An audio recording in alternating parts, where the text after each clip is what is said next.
In this lesson, we're going to discuss identity and access management. Identity and access management, also known as IAM, is a critical component of any enterprise security plan, as it is linked to both the cybersecurity and productivity of an organization. IAM refers to the systems and processes used to manage access to information in the organization to ensure that the right individuals have access to the right resources at the right times for the right reasons.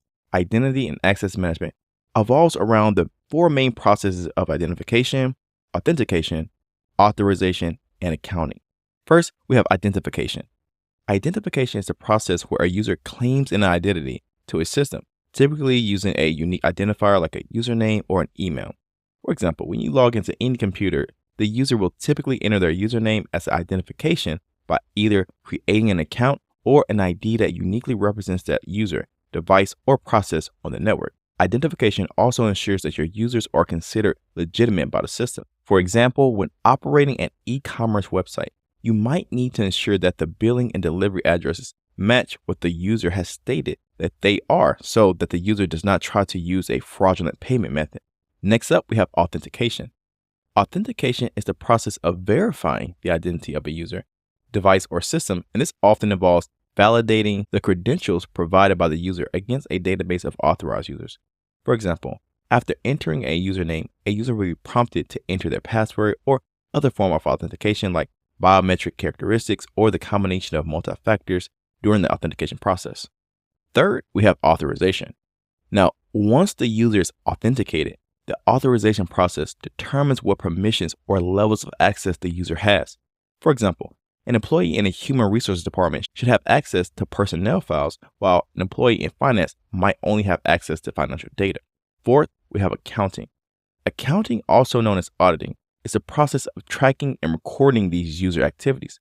Accounting can include logging when a user is logging in and out, what actions they perform while they are using the system, and any changes that they might make on the system or the network. Accounting helps organizations to detect potential security incidents, find vulnerabilities, and provide evidence in the case of a security breach. Now that we have the understanding of the basic 4 steps of the identity and access management process of identification, authentication, authorization, and accounting, we need to look at some other IAM concepts, including the provisioning and deprovisioning of user accounts, identity proofing, interoperability, and attestation. First up, let's discuss provisioning and deprovisioning of user accounts. Provisioning is the process of creating new user accounts, assigning them with appropriate permissions, and providing users with access to the system. For example, if you just hired a new employee at the organization, that employee's account must be created and provisioned with an email account, access to the company's internal network, and other systems that they need to perform their job functions. Deprovisioning, on the other hand, is the process of removing an individual's access rights when they no longer need them, such as when an employee leaves the company. This is crucial to prevent unauthorized access to sensitive information or to prevent revenge by an ex-employee who has now turned into an insider threat against your company. Second, we have identity proofing. Identity proofing is a process of verifying the identity of a user before the account is created.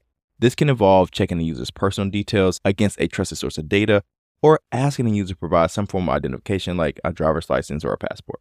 Third, we need to cover interoperability. Interoperability refers to the ability of different systems, devices, and applications to work together and share information. When it comes to identity and access management, interoperability can involve using standards like SAML or OpenID Connect to allow for secure, seamless authentication and authorization between different systems. Fourth and finally, we have attestation. In the world of identity and access management, attestation is a process of validating that user accounts and access rights are correct and up to date. This typically involves regular reviews and audits of user accounts and their access rights to ensure that users have the minimal access that is necessary to complete their role or job functions. So remember, identity and access management is a critical component of information security and an essential for managing risks related to the use, processing, storage, and transmission of information.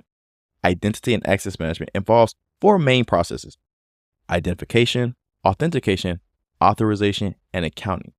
Other important IAM concepts include provisioning and deprovisioning of user accounts, identity proofing, interoperability, and attestation. Each of these elements plays a crucial role in ensuring that only the right individuals have access to your organization's resources.